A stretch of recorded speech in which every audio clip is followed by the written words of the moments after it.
Assalomu alaykum aziz do'stlar, vatandoshlar, Erkin O'zbekiston siyosiy muxolifat harakatining tarafdorlari. Bugun bir dam oladigan kun edi. Bir ikkita uchrashuvlar bor edi. Shularni yakunlab qaytib kelyapmiz. Yo'lda bir YouTube'ga kirsak, bir xat kelgan ekan YouTube'dan. E'tibor bergan bo'lsalaring, mana bu pedofillar masalasi bo'yicha ikkita video qo'ygan edik, o'zbek tili, rus tilida. Mana shu videoni o'chirishlik uchun жалоба tashlashibdi. Ya'ni to'g'ridan to'g'ri o'chirilmagan-ku, lekin shunday u yerda yozilgan. Shu ikkita videoda ozgina montaj qilib qo'yilgan edi.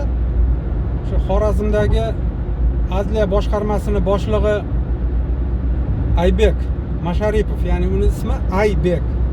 Dokumentlarda shunday deb yozilgan ekan.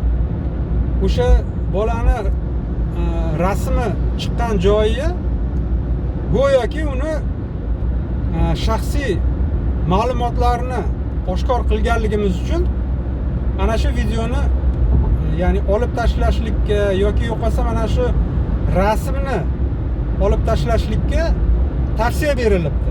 Endi жалоба tashalgan, lekin qat'iyan qaror qabul qilmagan hali YouTube ma'muriyati.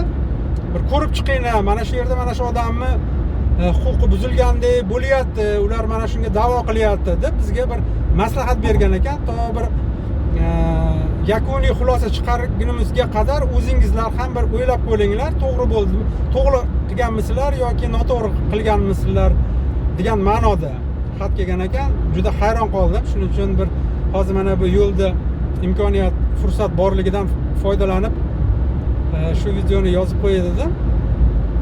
Endi oxirgi vaqtlarda mana ko'p gapiriladi-da, mana birlashish, o'g'risi ham aytadi birlashaylik deb, to'g'risi ham aytadi birlashaylik deb, bu yoqda tadbirkorlar aytadi birlashaylik deb, bu yoqda mana bu haligi O'zbekistondagi monopolistlar aytadi birlashaylik deb. Bu yerda mana qarangki, pedofillar ham birlashganda.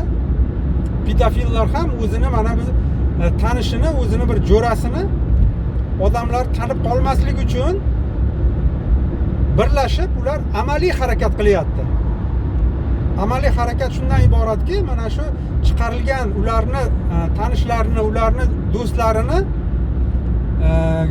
jinoyatlarini oshkor qilgan odamlarga bosim qilib, mana shu videolarni o'chirishlikka ular harakat qilishyapti-da.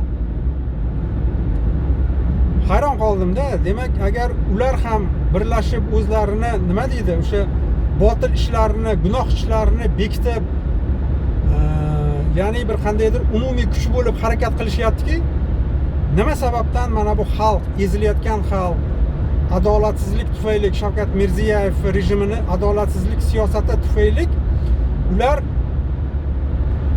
hanuz birlasha olmayapti degan bir fikr paydo bo'ldi-da menda. Nahotki shunchalik bir befarq ekanmiz o'zimizni kelajagimizga.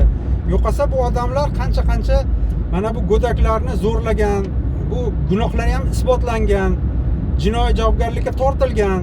Ularni endi mana bu lobbistlari, ularni mana bu himoyachilari mavjudligi tufayli ular javobgarlikdan, ya'ni yengil javobgarlik bilan ular qutulib qolishdi-da. Endi biz mana bu har xil anjumanlarda, konferensiyalarda bular haqida, bularni jinoyatlarini oshkor qiladigan bo'lsak, ular yana bizga mana shu o'zlarini bilgan huquqlaridan foydalanib, bilgan usullardan foydalanib ular blokirovka qilishlikka harakat qilishyapti-da. Juda bir ajib holat bo'lyapti-da. Mana bu o'zini yurti uchun, vatani uchun, millati uchun, dini uchun harakat qilayotgan odamlar faqatgina shu gap bo'lib kompyuterdan u yog'iga o'ta olmasdan izoh qoldirib yopiq profillardan bular bo'lsa amaliy harakatlarni qilishyapti-da. Juda bir g'alati bo'ldim-da shu haligi maktubni o'qib, shu xatni o'qib. Qarang. Pedofillar birlashyapti. O'zbekiston pedofillari birlashgan. O'zlarini mana bu jinoyat bilan jinoyat sodir etgan vaqtida qo'lga tushgan odamlarni himoya qilishlik uchun. lekin o'zbekistonliklarning aksariyati tashqarida tomoshabin bo'lib turishibdi-da. Balki har bir inson, har bir vatandosh o'zini mamlakatiga, o'zini yurtiga, o'zini mana shu farzandlarini va avlodini kelajagi uchun befarq bo'lmagan har bir vatandosh o'ylab ko'rishlik kerak-da. Agar ular ham harakat qilayotgan bo'lsa, ya'ni pedofillar ham harakat qilayotgan bo'lsa, siz bilan biz nima qilishimiz kerak? Ha? O'ylab ko'ringchi. Fikrlaringizni izohlarda qoldiring. Omon bo'ling aziz do'stlar.